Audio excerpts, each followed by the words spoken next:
Boa tarde, meu nome é André Luiz Almeida Cardoso, sou estudante de Engenharia da Computação da Universidade Federal do Maranhão. Hoje eu vou ser apresentador do artigo cujo título é Facilitando a distribuição segura de dados de contexto em aplicações de internet das coisas móveis. Como coautor a gente tem o Thiago Wallace e a gente contou com a orientação do professor Francisco Silva e do professor Ariel Teles. A apresentação ela vai ser dividida em 5 partes. Primeiro tem-se uma introdução, depois são apresentados alguns conceitos mais específicos na fundamentação teórica, depois é apresentada a solução proposta, que é na verdade um serviço de segurança, depois é feita uma avaliação de desempenho em relação a essa solução, e por fim o trabalho é concluído. Primeiramente a gente tem que trazer dois conceitos importantes, que são de internet das coisas e internet das coisas móveis. O paradigma de internet das coisas, ou IoT, ele reúne diversos conceitos e tecnologias, tais como computação ubíqua e pervasiva e tecnologias de sensoramento e comunicação. Então, os sistemas de internet das coisas, eles permitem que objetos sejam capazes de interagir entre si, atuar de acordo com as suas interpretações e trocar informações com pessoas. Então, a gente pode ter uma rede de objetos se comunicando. Esses objetos, eles podem ser físicos ou digitais, e eles vão constituir a base da internet das coisas, e a gente chama eles de objetos inteligentes. Já a internet das coisas móveis, ele vai ser uma parte da internet das coisas que considera que tanto os objetos quanto os gateways IoT, eles podem ser movidos ou moverem-se de forma autônoma, permanecendo acessíveis e controláveis através da internet. Aqui a gente tem uma ilustração que mostra alguns objetos inteligentes. Então, a gente vê que a gente pode ter relógios, pulseiras, anéis, diversos tipos de dispositivos vestíveis, e nesse caso aqui a maioria deles são móveis. Uma das características da internet das coisas é que os objetos eles costumam ser muito diferentes entre si, seja eles em tamanho, poder computacional ou em tecnologia que eles utilizem. Uma forma de resolver essa questão da heterogeneidade dos dispositivos é através de soluções de middleware para a internet das coisas. Um middleware de internet das coisas ele pode ser descrito como um software que atua como intermediário entre os dispositivos de internet das coisas e as aplicações. Aqui a gente tem uma imagem que passa para a gente essa ideia. Então, de um lado a gente tem vários dispositivos que podem ter diferentes tecnologias, e aí a gente pode utilizar um middleware para abstrair essas diferentes tecnologias e oferecer aqui para as aplicações uma interface padronizada para que elas possam utilizar os recursos de cada um deles, independente da tecnologia. Agora que a gente já viu alguns conceitos básicos, a gente pode chegar à proposta do artigo. Então, esse estudo propõe a adição de uma camada de segurança ao middleware MHub CDDL, oferecendo um canal seguro de comunicação, mecanismos de autenticação e controle de acesso. Além disso, a camada de segurança também faz o gerenciamento dos elementos necessários para o funcionamento desses mecanismos propostos. Esses elementos são, na verdade, chaves criptográficas e certificados digitais. Então, nosso objetivo é possibilitar a distribuição segura de dados entre instâncias do middleware MHub CDDL. Agora a gente precisa conhecer um pouco sobre o middleware MHub CDDL. O MHub CDDL é um middleware com recursos para aquisição, processamento e distribuição de dados de contexto, oferecendo suporte para o desenvolvimento de aplicações de internet das coisas e de internet das coisas móveis. Então ele é composto por dois componentes. O MHub, ou Mobile Hub, ele vai atuar como gateway móvel para a aquisição dos dados, enquanto o CDDL, ou Context Data Distribution Layer, é o responsável pela distribuição dos dados com suporte de qualidade de contexto. Esse middleware ele funciona em diferentes plataformas, como por exemplo dispositivos móveis, que são na verdade smartphones Android, e também tem sua versão desktop. Então, basicamente a gente pode utilizar este middleware para poder se comunicar com diferentes tipos de objetos inteligentes, fazer a aquisição de dados provenientes desses objetos e distribuir esses dados, enriquecendo eles com informação de contexto. Distribuir entre instâncias deste middleware. Aqui a gente tem uma imagem ilustrando um pouco da arquitetura atual do MHub CDDL.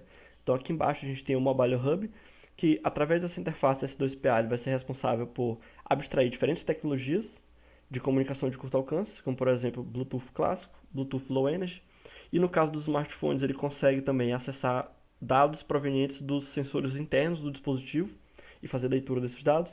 Então ele caminha esses dados para o CDDL, que é o responsável pela distribuição de dados, ou seja, o CDDL consegue distribuir esses dados entre instâncias desse próprio middleware, ou ele consegue distribuir também para brokers MQTT externos. Isso porque ele utiliza internamente o MQTT como protocolo para a comunicação. Então, internamente o CDDL vai possuir um microbroker, que é na verdade um broker MQTT encapsulado, e vai possuir uma conexão, que vai ser um cliente MQTT encapsulado. Então, através desse broker encapsulado e dessa conexão encapsulada, ele consegue transmitir dados diretamente entre smartphones que utilizam o Middleware ou para a versão desktop do Middleware. Aqui em cima a gente tem as interfaces que vão ser consumidas pelas aplicações para poder utilizar os recursos do CDDL. Agora a gente pode falar um pouco sobre a nossa solução proposta, que é um serviço de segurança.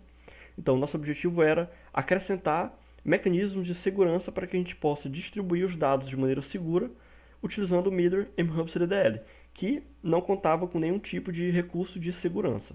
Então, a gente acrescentou uma camada de segurança opcional ao mHub CDDL, ou seja, o usuário vai poder se escolher se ele deve ou não utilizar a segurança. Para fazer autenticação e criptografia, a gente utilizou o TLS.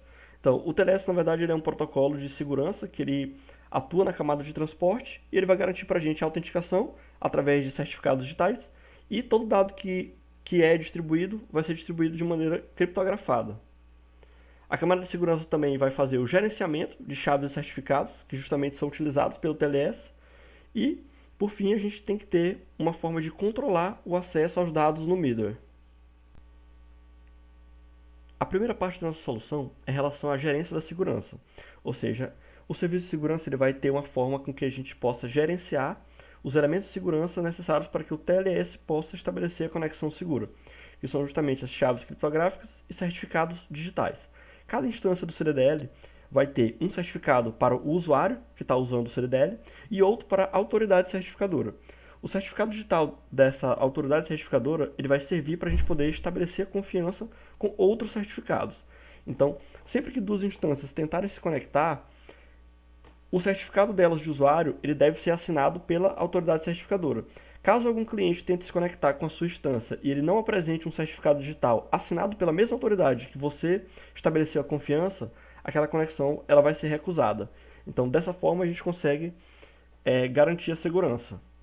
Então, a gente fez alguns métodos para que possa facilitar esse processo de configuração de certificados digitais. O primeiro método, Generate KeyPair, ele vai gerar um par de chaves criptográficas. O segundo método, Generate CSR, ele vai gerar uma requisição de certificado digital. E aí essa requisição ela pode ser exportada para que futuramente ela seja assinada. A gente vai poder importar no serviço de segurança o certificado que a gente confia da autoridade certificadora. Depois a gente tem o método setCertificate, que a gente vai importar nosso certificado de usuário assinado. E a gente tem os métodos getters, que vão retornar para a gente os certificados digitais. O canal seguro de comunicação e autenticação ela é realizada através do TLS, como a gente já viu. Então, o que a gente precisou fazer foi tornar a utilização desse recurso opcional. A gente modificou os dois componentes, que é a conexão do CDDL e o broker interno do CDDL, adicionando dois novos métodos de inicialização. Na conexão, a gente adicionou o Secure Connect, que automaticamente esse Secure Connect ele vai acessar os certificados digitais que são armazenados pelo nosso serviço de segurança e oferecer eles para o TLS para que ele possa ser inicializado. Da mesma forma, o microbroker vai fazer isso. Então, o método Secure Start vai startar o microbroker no modo seguro, acessando automaticamente os certificados armazenados previamente e entregando para o TLS o que ele precisa para poder ser iniciado. O controle de acesso é implementado exclusivamente no componente chamado microbroker, que vai ser aquele broker encapsulado interno ao CDDL, responsável por receber os dados. O broker ele vai oferecer para a gente uma interface autorizadora, que ela é chamada toda vez que algum cliente tenta ler ou escrever dados no broker. Então, a gente implementou essa interface utilizando o auxílio do serviço de segurança. Então, o serviço de segurança ele vai manter e gerenciar uma lista de controle de acesso que vai trazer o ID do cliente que está tentando consumir o dado naquela instância do broker, vai trazer o dado que ele está tentando acessar, ou seja, qual é o tópico que ele está tentando acessar, e com a permissão, se é de leitura ou escrita. O CDDL ele utiliza uma estrutura de tópicos pré-definida baseada em serviços. Então é possível a gente criar um serviço customizado no CDDL, chamar, por exemplo, serviço de temperatura. E aí a gente publica sobre esse serviço um determinado valor de temperatura. Então o que o CDDL faz é automaticamente gerar um tópico do MQTT baseado no nome do serviço. Então ele abstrai essa geração de tópicos. Então o que a gente fez foi, a gente criou dois métodos que vão popular uma lista de controle de acesso. O primeiro é o Grant Permission by Service Name, ou seja, a gente vai passar o ID do cliente que a gente está querendo autorizar na nossa instância do broker, qual é o serviço que a gente está querendo oferecer autorização para ele, e se é uma permissão de leitura ou uma permissão de escrita. Analogamente, a gente tem um método que remove as permissões. Após a gente utilizar esses métodos, a gente tem aqui na figura abaixo uma representação de como ficaria esse arquivo. Então, a gente vai ter o ID do cliente que está tentando acessar o dado, qual é o tópico que ele está tentando acessar, esse tópico aqui ele é automaticamente gerado, baseado na estrutura de tópicos pré-definidos do CDDL, e qual é a permissão, se é de leitura ou escrita. Uma vez que a gente tem esse arquivo, quando o broker starta no modo seguro, esse arquivo é levado até o microbroker para que ele possa utilizar esse arquivo dentro da interface autorizadora. Então, toda vez que um cliente tentar ler ou publicar dados, esse cliente é feita uma verificação para ver se realmente ele tem essa autorização ou não. A autorização, o modo de funcionamento padrão do controle de acesso é rejeitar qualquer cliente, a não ser que a gente dê permissão explícita de leitura ou escrita para ele. Essa imagem a gente apresenta agora a nova arquitetura do mHub CDDL, considerando a adição dos recursos de segurança. Então, a grande modificação foi aqui no CDDL, onde a gente tem esse novo componente, Security Service Implementation, que é quem vai implementar aqueles métodos que a gente apresentou. Então, esse componente aqui, ele se comunica com a interface Security Service, que é quem vai disponibilizar para as aplicações os novos métodos adicionados. E o nosso componente Security Service Implementation ele vai se comunicar diretamente com a conexão e com o microbroker, que é justamente para quem ele precisa levar os certificados digitais para que o TLS possa ser utilizado. Para avaliar nossa solução, a gente optou por fazer uma avaliação de desempenho. Então a gente mediu o consumo de memória e processamento de uma aplicação que utiliza o mHub CDDL durante 25 minutos. E as medições eram feitas a cada 1 minuto. Esse processo foi repetido 2 vezes, a primeira vez sem utilizar os recursos de segurança e a segunda vez utilizando os recursos de segurança. O dispositivo utilizado foi o Moto G8 Plus com Android 9, possuía 4 GB de memória RAM e 64 GB de armazenamento em disco. A memória ela é medida em megabytes, enquanto o processamento é em termos de porcentagem da capacidade total do dispositivo. Então, vendo aqui a tabela, a gente pode observar nossos resultados. O consumo de memória sem o serviço de segurança, o consumo médio de memória ficou em torno de 88.41, utilizando a memória subiu para 105.11. Já o processamento sem o serviço de segurança ficou em torno de 27 e com o serviço de segurança subiu para 32%. E os desvios padrões, tanto em relação à memória quanto em relação ao processamento, eles se mantiveram bem próximos. A gente observar aqui o boxplot, a gente consegue perceber mais claramente que realmente houve esse aumento de consumo quando a gente adotou o serviço de segurança. Se a gente for calcular qual foi exatamente esse consumo, a gente vai ver que o uso de memória aumentou em 19,24% quando a gente utilizou o serviço de segurança e o processamento aumentou em 10,52%. Então a gente vê que não são valores tão expressivos e que esse consumo extra ele já era esperado, uma vez que o TLS ele adiciona um custo para ser utilizado devido à criptografia. Então todas as mensagens enviadas elas são enviadas de maneira criptografada e as recebidas são descriptografadas. Então esse consumo extra ele já era esperado só que ele é opcional. Então o usuário ele pode optar ou não por utilizar a segurança, sabendo que isso traz um consumo extra. A gente obteve valores bem próximos de desvio padrão, o que mostra que esse consumo extra ele é bem distribuído durante toda a execução da aplicação. Por fim, a gente conclui nosso trabalho de maneira satisfatória.